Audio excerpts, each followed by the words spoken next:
petit parce qu'effectivement, je suis ravie. Il y a beaucoup de gens que je ne connais pas ici et ça me fait plaisir. Ça veut dire que ça intéresse largement au-delà de nos rangs. Et donc ça, c'est une bonne nouvelle. Et donc, en ce qui concerne le projet de Scope et pour avoir, et quand ils suivi les amis de Fralib, ils se sont pas, le jour où ils sont rentrés en lutte, ils se sont pas dit on va faire une Scope. C'était pas ça au départ.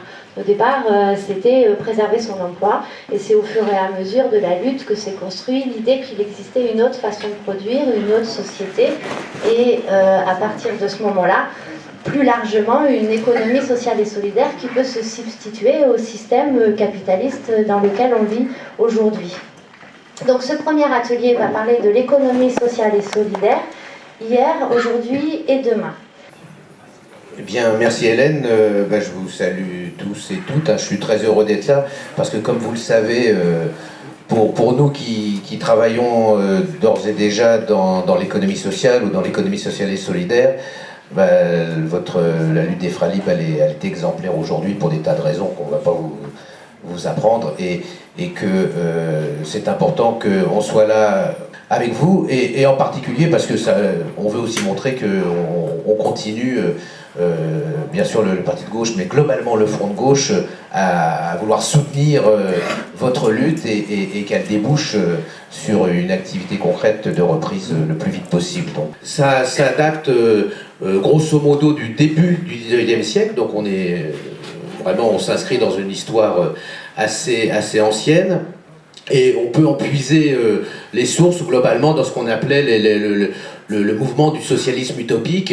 C'est des gens dont on entend parler un peu dans les livres d'histoire, Charles Fourier, Robert Owen. C'est des gens qui avaient comme idée d'essayer de faire en sorte que la société dans tout son ensemble soit autogérée par les citoyens et par les travailleurs. Un autre moment extrêmement important, ça a été la libération.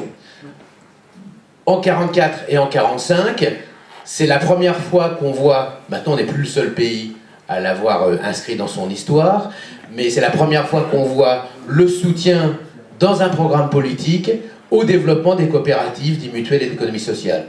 C'est le programme du CNR, du Conseil national de la résistance. Là, c'était gravé dans le marbre. Le programme de la libération était un programme de développement d'une autre économie. Presque que si l'on se contentait d'appliquer le programme du Conseil national de la résistance, ça serait déjà pas mal. On en est très loin. Même ce programme-là, qui a maintenant à plus de 60 ans, il est attaqué au quotidien. Les principes qui structurent ces mouvements d'économie sociale, grosso modo, ils tournent autour de quelques points. C'est ça qui fait qu'on peut parler d'une même mouvance au-delà de leur origine historique. C'est qu'elles sont censées toutes avoir un fonctionnement démocratique autour de l'idée une personne égale une voix, quel que soit ce qu'apporte la personne dans le projet. C'est-à-dire que chacun et chacune a le droit et le devoir de décider de l'avenir. Le deuxième pilier, en fait, des valeurs de l'économie sociale, c'est le partage des richesses. C'est-à-dire quand il y a des richesses concrètes produites, de l'argent ou des biens ou des valeurs, elles sont partagées entre tous les associés. Et c'est une loi fondatrice de l'économie sociale. C'est-à-dire tout ce qu'on a fabriqué, tout ce qu'on a réalisé, ce qu'on en tire comme usufruit est partagé entre les producteurs, entre les adhérents, entre les sociétaires. Et puis le troisième axe fondateur, c'est que l'adhésion à l'un de ces mouvements-là est volontaire. On n'inscrit pas les gens d'office. C'est-à-dire qu'il faut que ce soit la volonté de chaque individu de participer au projet, de l'animer. C'est la combinaison des trois qui fait qu'on est ou pas dans l'économie sociale traditionnelle. Il y a eu, et ça va être la dernière étape un peu que je vais évoquer là, dans cette histoire-là, une étape la plus récente qui a marqué une bascule, qui trouve ses racines dans ce qu'on dirait les années 60 et l'après 68. Ça a commencé un petit peu avant. C'est que se sont développés partout sur les territoires de manière autonome ce qu'on appelle des initiatives citoyennes de solidarité. Alors, parmi les plus connus aujourd'hui, on a ce qui est les AMAP, mais on a aussi des centres sociaux, on a des centres culturels, on a des systèmes d'échange, de troc en fait, qui se mettent en place. Ça c'est vrai dans le monde entier tout ça, hein, mais c'est vrai en France en particulier. Des associations d'insertion, des structures de commerce équitable, etc. etc. Et c'est grosso modo ce noyau-là qui a créé une nouvelle mouvance. Et maintenant, c'est encore plus complexe. Une nouvelle mouvance, c'est ça qu'on appelle l'économie solidaire, hein, qui grosso modo date des années 70. Et si l'on veut tous distinguer un peu d'où ça vient tout ça, l'économie sociale dont je parlais tout à l'heure, système coopératif, mutualiste, et une bonne partie du mouvement associatif, sa valeur ajoutée, son noyau dur, c'est le fonctionnement démocratique, hein, c'est la volonté de prendre les décisions collectivement, c'est ça le cœur, je dirais presque, quelle que soit la qualité de ce qu'on produit, alors que historiquement, l'économie solidaire, c'est presque l'inverse. C'est ce qui est important, c'est la qualité de ce qu'on produit, peu importe si l'organisation, les décisions sont prises de manière démocratique ou non. Je fais un peu à l'âge, bien entendu, mais c'est ça un peu l'idée. Hein. L'économie solidaire, c'est la finalité qui est importante, et l'économie sociale, c'est comment on fait pour s'organiser entre nous, êtres humains, pour prendre les décisions, les orientations, etc., etc. En tant que front de gauche, c'est que, tant que faire se peut, l'ambition que nous avons, dans le cadre d'un projet de société alternative, c'est de faire les deux. C'est qu'on se pose à la fois le problème de la finalité et l'utilité sociale de ce qu'on fabrique. C'est grosso modo, l'idée c'est qu'on veut faire des bons produits pour tous et pour toutes, et on veut aussi décider de la manière dont on travaille. C'est ça la démarche. Pour nous, c'est aujourd'hui mettre en œuvre d'ores et déjà un nouveau projet de société, et qu'il y a deux visions d'économie sociale et solidaire. L'une qui est de réparer les dégâts les pires du capitalisme, et l'autre qui est de changer de société. Et de changer de société tout en assumant le fait qu'on veut réparer les dégâts, parce qu'aujourd'hui on veut survivre quand même, hein. On ne va pas attendre le grand soir. Donc on a besoin de boulot, on a besoin de salaire, mais on ne veut pas le faire n'importe comment, et on veut montrer que là c'est possible. Et c'est pour ça que votre combat, il est exemplaire, c'est pour ça qu'il y a une série d'autres coopératives qui sont exemplaires, parce que ça nous donne à nous tous autres de l'espoir, parce que vous nous montrez que c'est possible de faire autrement. Je ne dis pas que c'est facile. Moi, je travaille moi-même dans une coopérative, je peux vous dire que c'est pas facile. Les contradictions entre les êtres humains, c'est pas rigolo tous les jours, parce qu'on s'engueule, on en reparlera tout à l'heure. Voilà, donc il y a un débat qui est très dur, qui est très cinglant au sein de l'économie sociale et solidaire, mais il y a des enjeux qui sont extrêmement forts. J'ai voulu en 2010, avec des gens dans les jeunes précaires qui s'organisaient à Rennes et autres, rapprocher les luttes des chômeurs et des précaires des luttes des salariés en lutte contre les fermetures d'usines. Et donc j'ai fait un tour de France pour publier un livre qui n'est pas sorti, mais que vous pouvez trouver sur internet à mon nom, qui s'appelle Haute Tension.